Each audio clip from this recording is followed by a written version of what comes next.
প্রিয় সম্মানিত সুধী, আপনাদের সবাইকে জানাচ্ছি শুভ নববর্ষ 1432। সকল বাংলাদেশের মানুষদেরকে নতুন বছরের শুভেচ্ছা। পহেলা বৈশাখ আমাদের বাংলাদেশের একটি ঐতিহ্য, চেতনা। কারণ আমরা পহেলা বৈশাখ পালন করে আসছি বাংলাদেশের স্বাধীনতার পর থেকে। তো এটা হলো একটা প্রাচীন ঐতিহ্য।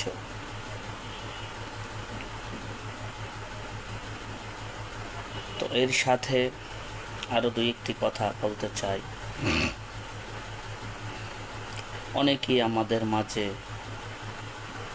কিছু মাথামোটা ব্যক্তিদের কারণে পহেলা বৈশাখটাকে ভিন্ন চোখে দেখে, বলে যে পহেলা বৈশাখটা হিন্দুদের জন্য উৎসব, হিন্দুদের কি বলে যে উৎসব মানে হিন্দুদের জন্য। তা আমি বলবো, আমরা যে ঈদ উদযাপন করি, ঈদ উৎসব করি, তো সেটা কাদের জন্য? আমরাও তো উৎসব পালন করি নাকি? তাহলে ওনাদের সেই কথা দ্বারা বোঝা যায় যে আমরাও কোনো ঈদ উৎসব পালন করব না। এটা কোনো কথা হইল? বুঝায় বলতে হবে যে সঠিক কোনটা, ব্যাঠিক কোনটা। যে পহেলা বৈশাখ মানে হিন্দুদের, পহেলা বৈশাখ মানে হলো অন্য ব্যক্তিদের, এমনটা তো না। বলে পহেলা বৈশাখে কিছু খাওয়া যাবে না, কিছু করা যাবে না, নতুন পোশাক পরা যাবে না, কিছু কেনাকাটা করা যাবে না, এরকমের কথা, যে কথার কোনো ভিত্তি নেই। তাহলে আপনি কি পহেলা বৈশাখের দিন কি না খেয়ে থাকেন? আপনি পহেলা বৈশাখে কোনো বস্ত্র পরা ছাড়া থাকেন? ওই সমস্ত ব্যক্তিদের আমি বলতে চাই। তো আমরা পহেলা বৈশাখে কেউ না খেয়ে থাকি না, সকলেই স্বাভাবিক দিনের মতো খানাফিনা খায়। হয়তো অন্য দিনের চাইতে একটু আরও মানুষ ভালো কিছু আয়োজন করে, ভালো কিছু খায়। তো এর জন্য কি এটা মন্দ হয়ে যাবে? কখনোই না, এটা মন্দ হবে না। কেননা কোনো দিন, কোনো মাস, কোনো বছর একক কোনো গোষ্ঠী জাতির জন্য নয়, এটা সকলের জন্য সমান। এটা হলো আমরা বাংলাদেশ বিধায়, বাংলাদেশ স্বাধীন হয়েছে বিধায় আমরা সেই থেকে বছরের প্রথম মাসকে বৈশাখ দিয়ে শুরু করি, বাংলা শেষ মাসের চৈত্র মাস দিয়ে শেষ করি। ইংরাজি জানুয়ারি দিয়ে শুরু হয়, ডিসেম্বরে ইংরেজি মাস শেষ হয়। আরবি মাস মহরম মাস দিয়ে শুরু হয়, জিলহজ মাসে শেষ হয়। অতএব আমি বলতে চাই, এটা কিছু মাথামোটা ব্যক্তিরা ভুল তথ্য দিয়ে মানুষের মাঝে ফিতনা সৃষ্টি করে যে পহেলা বৈশাখ কিছু খাওয়া যাবে না। আরে ভাই, আমি বলতে চাই, এখানে তো কোনো এমন না যে কোনো মুসলমান ব্যক্তিরা পহেলা বৈশাখ মনে করে গান গায়, নাচে, তারপরে বিভিন্ন ইসলাম বিরোধী কর্মকাণ্ড করে। তাহলে আপনি বলতে পারেন এটা তো কোনো বৈশাখের দোষ না, এটা হলো ব্যক্তির দোষ। এটা হলো প্রত্যেক ব্যক্তির দোষ, যে ব্যক্তি করবে তার দোষ। এটা তো কোনো মাসের দোষ না, এটা তো কোনো বছরের দোষ না, এটা তো কোনো দিনের দোষ না, এটা তো প্রত্যেক ব্যক্তির দোষ। যে ব্যক্তি করবে সে ব্যক্তি অপরাধী, সে ব্যক্তি পাপী। এটা হলো মূল কথা। আমি বলবো, হ্যাঁ, তবে কোনো ব্যক্তি যদি মনে করে যে পহেলা বৈশাখে সকালবেলা পানি ভাত যদি খাই, ইলিশ মাছ যদি খাই, সারা বছর এগুলি খাবো, এগুলি কোনো মুসলমানের আকিদা হতে পারে না। পহেলা বৈশাখে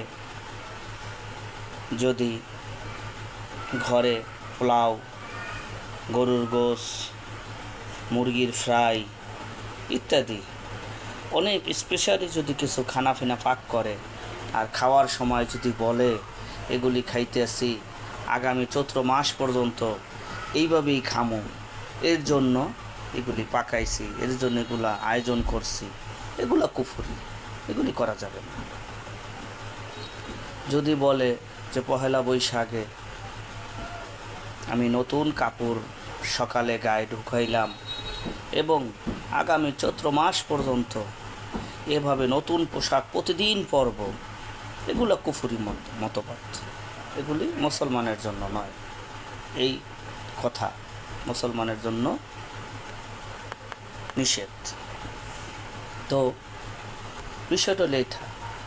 আর কোনো ব্যক্তি যদি বলে যে না আমি স্বাভাবিক খানা খাইতেছি, স্বাভাবিক পোশাক পরতেছি, স্বাভাবিকভাবে চলাফেরা করতেছি, বা মিল কারখানা ইন্ডাস্ট্রি বন্ধ রয়েছে, বাংলাদেশের হিসাব করে বন্ধ, যার জন্য বন্ধ দিতেছি, এটা ভিন্ন বিষয়, এর জন্য কোনো ইমানের ত্রুটি হবে না। কিন্তু আপনি যদি ওই রকমই নিয়ত করে নেন যে নতুন পোশাক পরব, সারা বছর নতুন পোশাক পরব, আজকে ভালো মন্দ খাবো, সারা বছর ভালো মন্দ খাবো, এগুলো কুফরি। হ্যাঁ, তারপরে সকালবেলা যে পানি ভাত বিলেইতে খায় না, সেই পানি ভাত সেই রমনার বটমূলে গিয়ে পানি ভাত খায়, গরম ভাত রান্না করছে, গরম ভাত ধোঁয়া উঠতেছে, সেই ভাতের ভিতরে পানি ঢালিয়া ঠান্ডা বানাইয়া তারপরে পোড়ামরিচ ইলিশ মাছ দিয়ে কি মজা করে খাইতেছে আর বলতেছে যে সারা বছর পান্তা ভাত আর ইলিশ মাছ খাবো। এটা কোনো মুসলমান বলতে পারে? এটা কোনো শিক্ষিত যে সমাজের কোনো মানুষেরা এটা বলতে পারে না। এটা মানে মূর্খ এবং জাহেলরা এগুলো বলে, এগুলো করা যাবে না। আপনি কেন সেখানে যে পানি ভাত খেতে হবে, জায়গায় বেহাইয়াপনাগিরি করতে হবে কেন? আপনার ঘরের ভিতরে যদি পানি ভাত থাকে, আপনি ঘরের ভিতরে পানি ভাত খান। যদি গতকালকের পানি ভাত থাকে, আপনি ঘরের ভিতরে সেই ভাত খান। ঘরের ভিতরে যদি আপনি আগে যদি ইলিশ মাছ আনা থাকে, আপনি প্রয়োজনে সেই ইলিশ মাছ ভেজে রান্না করে যেভাবে মন হচ্ছে আপনি ঘরের ভিতরে স্বাভাবিক খানার মতো আপনি খান, তাতে কোনো সমস্যা হবে না। কিন্তু আপনি যে একটা উদ্দেশ্য করে একটা নিয়াত করে নেন, আগে থাকতে প্রিপারেশন নেন যে পহেলা বৈশাখের দিন সকালবেলা ইলিশ মাছ ভেজে আমাকে দিবে, আমি খাবো বসে বসে, এগুলো তো করা যাবে না। স্বাভাবিকভাবে যে নিয়মে যেভাবে খান, হ্যাঁ, সকালবেলা উঠে ঘুম থেকে যেভাবে খানা পিনা খান, খেতে পারেন, খানার কোনো দোষ না। হালাল খানা যদি হয় সেটা হারাম না। কোনো ব্যক্তি হালাল খানাকে যদি হারাম বলে সে ভুল বলবে, বলা ঠিক না। ইলিশ মাছ খাওয়াও হালাল, পানি ভাত খান, গরম ভাত খান, এগুলো হালাল। হ্যাঁ, পোড়ামরিচ খাওয়া এটা হালাল, পোড়ামরিচ খান, শুকনো মরিচ খান, ভিজাইয়ে খান, চাবাইয়ে খান, কাঁচামরিচ খান, এগুলো হালাল জিনিস, হালাল পণ্য, আপনি খেতে পারেন। এটা গরম ভাতও খেতে পারেন, পানি ভাতও খেতে পারেন, ইলিশ মাছ রান্না করেও খেতে পারেন, ভেজেও খেতে পারেন, গরম ভাতও খাইতে পারেন এবং পানি ভাতও খাইতে পারেন, কোনো নিষেধ নেই।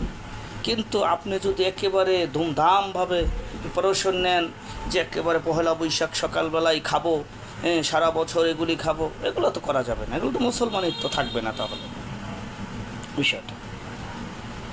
অতএব সেটাই বলবো, খানা কখনো হালাল জিনিস কখনো হারাম হবে না। কিন্তু হারাম তো আপনি আমি বানাচ্ছি নিয়তের কারণে, ডিসিশনের কারণে, না বোঝার কারণে হালাল জিনিস হারাম হয়ে যাচ্ছে।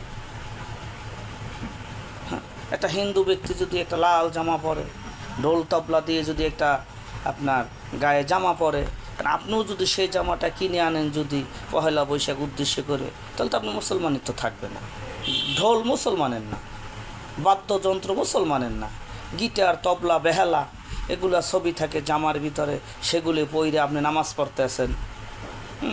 এই ঢোলওয়ালা মার্কা পাঞ্জামি কিনে আনতেছেন, সেই পাঞ্জামি গায়ে দিয়ে আপনি নামাজ পড়তেছেন। এই ঢোলওয়ালা মার্কা থ্রি পিস গায়ে দিয়ে মা বোনরা নামাজ পড়তেছে, আবার হিন্দুরা ঢোলওয়ালা থ্রি পিস পিনটা পূজা করতেছে।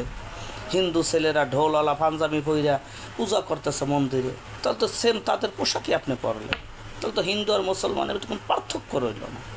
পোশাকের দ্বারা সেম করলেন, এটা তো করা যাবে না। আপনার যদি পোশাক যদি পহেলা বৈশাখের দিন যদি ছিঁড়ে যায় বা পুরান হয়ে যায়, আপনি নতুন পোশাক কিনতে পারেন, কিন্তু তাদের যে ঢোল তবলাওয়ালা পোশাক কিনতে হবে এমনটা না তো। হিন্দু, বৌদ্ধ, ইহুদি, নাসারাদের প্রত্যেক কালচারের থেকে আপনার কালচার হবে ভিন্ন। তাদের কালচার অনুযায়ী চলবে, আমরা আমাদের কালচার অনুযায়ী চলবে। মুসলিম মুসলিমের পরিচয় চলবে, হিন্দু হিন্দুর পরিচয় চলবে, বৌদ্ধ বৌদ্ধর পরিচয় চলবে, ইহুদি নাসারা ইহুদির নাসারতের পরিচয় চলবে। যার যার ধর্মের অনুসারী সে সেইভাবে করবে। এখানে তো কেউ হস্তক্ষেপ করছে না। অথবা মুসলমানিত্বের ভিতরে থাকা এতটা সহজ নয়। মুসলমানিত্বের ভিতরে থাকা অনেক কঠিন জিনিস। মুসলমানিত্ব ভিতরে থাকা বিশাল একটা নিয়ামত।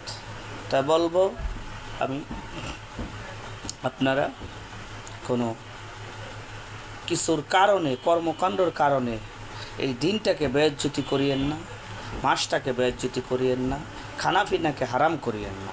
সর্বশেষ সেটাই বলবো, খানা কখনো হারাম হতে পারে না, পোশাক কখনো হারাম হতে পারে না, দিন কখনো হারাম হতে পারে না, মাস বছর কখনো মুসলমানের জন্য নিষিদ্ধ হতে পারে না। কারণ আমরা তো সেই মাসের ভিতরেই থাকি। আজকে জোহরের যখন আজান হবে আমরা কি নামাজ পড়বো না? না পহেলা বৈশাখ দেখে নামাজ পড়বো না? অবশ্যই পড়বো বিষয়টা। অতএব দৈনন্দিন যত আমাদের মুসলমানিত্বর ইবাদত রয়েছে সেগুলি আমরা ঠিকই এই দিন মাসের ভিতরে করব, সময়ের ভিতরে করব।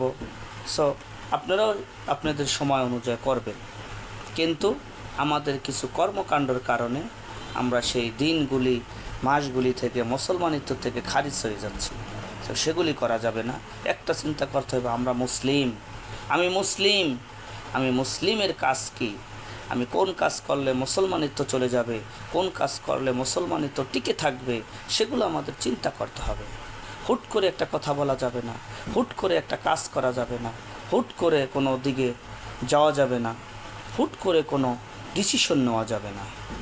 চিন্তা ভাবনা করে তারপর আমাদের পথ মত চিন্তা করে চলতে হবে। তো সেই প্রত্যাশাই রইল। সকলে ভালো থাকেন, সুস্থ থাকেন। আল্লাহ হাফেজ। আসসালামু আলাইকুম ওয়া রাহমাতুল্লাহি ওয়া বারাকাতুহু।